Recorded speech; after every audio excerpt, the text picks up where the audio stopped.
The other day, I made a joke. Well, you know how I love those emotionally unavailables. Yeah, I mean, you always joke about that, but now I'm really seeing that you do.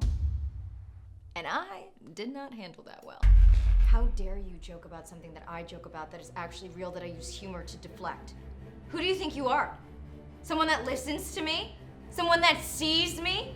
Someone who accepts the things I tell them about myself as fact? I didn't say any of that, but I thought it. Now, first off, being emotionally unavailable doesn't make someone a bad person or incapable of love. Like, very often, emotional unavailability is just a coping mechanism from our childhood and the go-to attachment style of the avoidance. And sometimes emotional unavailability is just temporary because we just went through a really hard breakup, or we're dealing with a death, or we're just going through a very stressful experience. But there are some clear signs that someone is emotionally unavailable for the long term. 1, they haven't been in serious relationships. Yeah, I've never been in a relationship before. I want to, it's just that every man is awful. 2, they're hot and cold. What? 3, they avoid conversations that go deeper. This one can actually be tricky. I dated someone who was really good at talking about deep topics like racism, sexism, sexual assault, politics, spirituality. But the moment the conversation became about his past, his relationship history, or any of his own personal vulnerabilities, nope! Good luck breaking through that. The emotionally unavailable don't communicate consistently. They're usually unable to describe how they're feeling, like naming specific emotions, typically aren't good at receiving or showing affection, and my personal favorite, tend to avoid labels. I just think that premature commitment might ruin the bond that we're building. How? Well, by putting a name on it, doesn't that come with certain expectations that could potentially hinder our soul contract? I don't think a genuine connection could be broken by something as simple as you calling me your girlfriend. I disagree.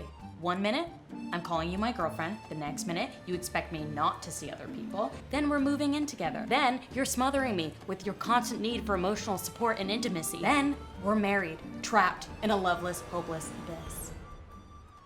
Wow, okay. But also be honest with yourself. How emotionally unavailable are you?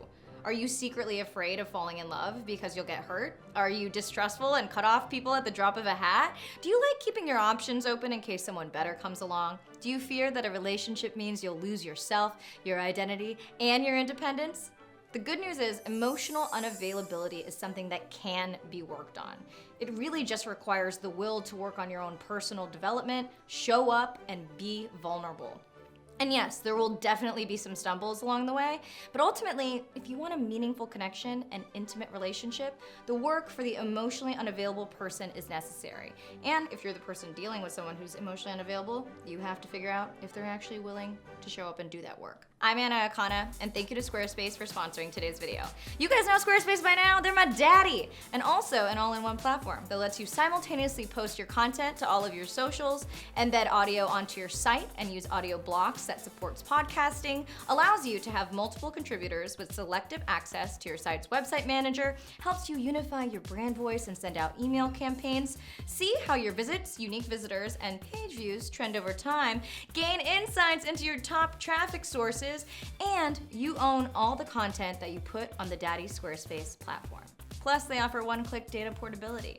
Head to squarespace.com for a free trial, and whenever you're ready to launch, go to squarespace.com/Anna to save 10% off your first purchase of a website or domain. Squarespace.